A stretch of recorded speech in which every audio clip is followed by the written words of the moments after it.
So I want to know what following the Islamic faith has done for your life personally. How has it helped you put yourself together? And also, I'm interested in, again, why you found the Islamic tradition preferable, let's say, to the Orthodox tradition, that you did enjoy the rituals that were part of that, at least. So let's deal with practical issues first. So,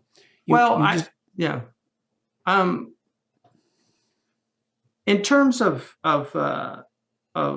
why I chose Islam, I mean, I'm not completely convinced that I chose Islam. I mean, in some ways, Islam chose me as well. So it's, guidance is a very strange thing for people. Like, I saw an inevitability. When I look back on what happened, I saw an inevitability of my embracing Islam. I had some very interesting experiences that could be termed mystical, or however you want to determine them.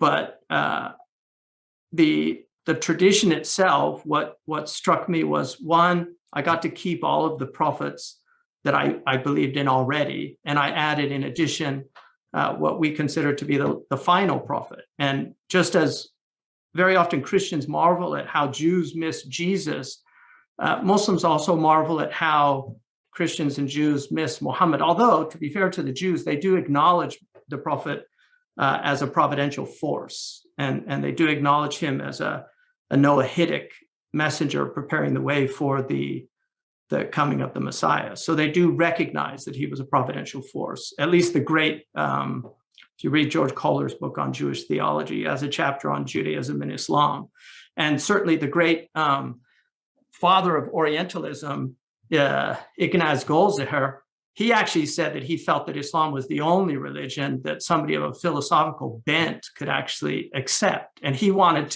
to really bring in the gift of philosophy into Judaism that had been, that the Muslims had so richly participated in. In fact, there's an argument that just as Judaism prepared the way for Christianity, it was Islam that prepared the way for a philosophical Western Christendom. Because if you look at the transmission of all of that knowledge that comes into Europe, it's quite extraordinary. I mean, St. Thomas Aquinas, who's 13th century, he dies in 1274, and yet he's the doctor of the church. Just look at the number of times he quotes Muslims. I mean, he calls Averroes the commentator. So I think Islam, one of the beauties of the religion to me is that you'll find whatever you're looking for in it.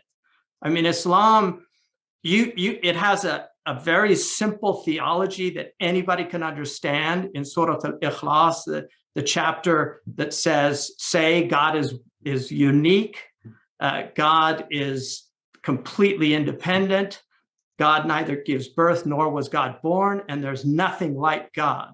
So it gives you a very simple theology that anybody can understand, and yet embedded in that simplicity is an extraordinary complexity that actually created a metaphysical tradition that Western scholars have spent their lifetime studying. People like Henri Corbin or somebody. It's like Maxime Rodinson, not Maxime Rodinson, but the great Catholic theologian and metaphysician Jacques Maritain, recognize the genius of people like Al-Hallaj and things. So within the Islamic tradition, there's just an extraordinary spectrum. You can spend your entire life and have a satisfying life. And I know people that have done this, just mastering the recensions of the Quran and the qira'at, the actual oral expression of the Quran through the rules of tajweed.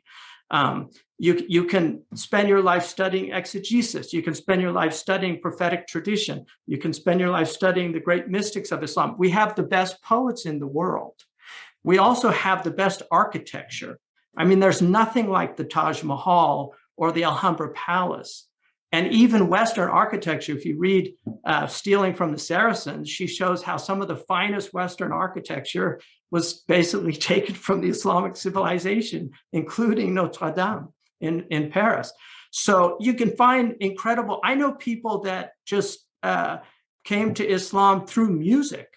I mean, I know some really professional musicians that fell in love with Arabic music, which led them into Muslim culture, people that love just, I mean, one of the most interesting things about Islam is it is a truly universal religion in that you can go from Indonesia to California and find all of these different expressions of the same central truths of Islam with their own local colorings. So the West African Muslims are not like the Middle Eastern Muslims. The Middle Eastern Muslims are not like the Indian Muslims. And you have people like, one of the great Impressionist painters of Sweden. I think he's actually considered a national treasure in Sweden, but his paintings hang in the museum there. He became Muslim in jail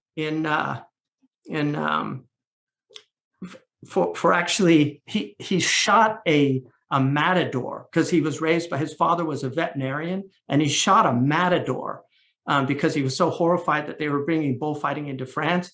And there was such an uproar that they actually released him. But when he was in jail, he befriended an Algerian who used to recite Quran all the time. And he ended up becoming Muslim and then studying in Egypt and then going back to his native land. He died in Spain, but extraordinary individual. So you have people like that. You have people that anybody can find what they're looking for. And that is the power of the faith, I think, is that it is truly a universal faith. And I think one of the things that Western people tend to do, one, they don't recognize that it's a Western faith because it is. It's part of the Abrahamic faith. It was in Spain for centuries. It's been in Eastern Europe for centuries. And even Istanbul, which is the great capital of Islam for centuries, is half in Europe and half in the East. And that's why it really bridges these two worlds. And so there's so much, I mean, this is part of the reason why I think it makes sense for religious people, Christians, Jews, and Islamic alike, to focus on their commonalities in the face of the things that are disintegrating our cultures. We could start by trying to make some peace between us if we're going to consort ourselves reasonably as religious individuals.